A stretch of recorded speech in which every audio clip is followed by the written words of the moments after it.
je viens de terminer un roman qui est un hommage à l'amour, à la littérature et à un auteur bien spécifique. Alors, ce livre est à la fois un voyage littéraire et le voyage d'un livre. Alors, je m'explique. Ce roman, donc Eléa Voyage de Frank Stepler, met en valeur ce second roman qui est Barjavel, La Nuit des Temps.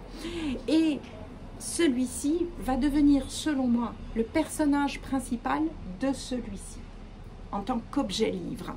Et cet objet livre va vivre un périple incroyable à travers toute la planète et se retrouver dans des tonnes de mains différentes de gens qui chacun souligneront à l'intérieur un passage au crayon de papier, un passage qui a le plus fait vibrer leur cœur ou qui fait un clin d'œil à leur vie.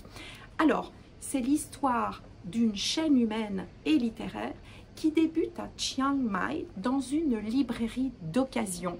Alors Chiang Mai, j'ai regardé sur Google Maps, bien sûr, je ne connaissais pas. C'est en Thaïlande et ça se trouve grosso modo entre la Birmanie et le Laos, pour situer.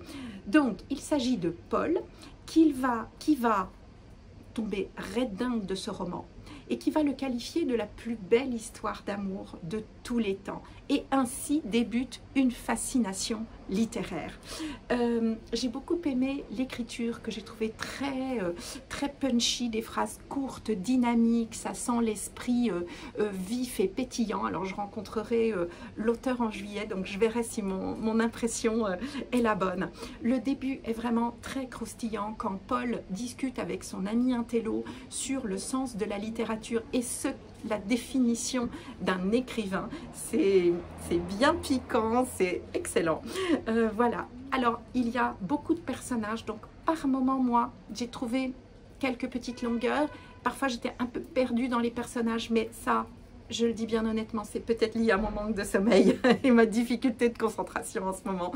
Voilà, donc j'ai hâte d'avoir votre retour là-dessus.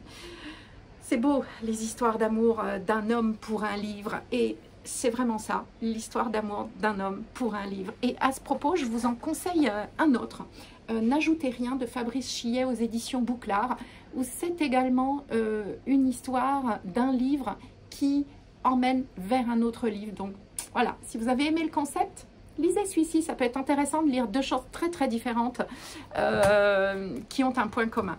Et puis, une dernière chose, j'ai noté une citation, page 119, que j'ai trouvée sublime. Quand on ne partage pas une histoire d'amour littéraire, peut-on partager une histoire d'amour? Allez, je vous laisse, vous avez 4 heures pour rédiger ça. Bonne lecture. C'est auto-édité, Eléa Voyage, et on le trouve pour le commander en ligne ou dans une librairie.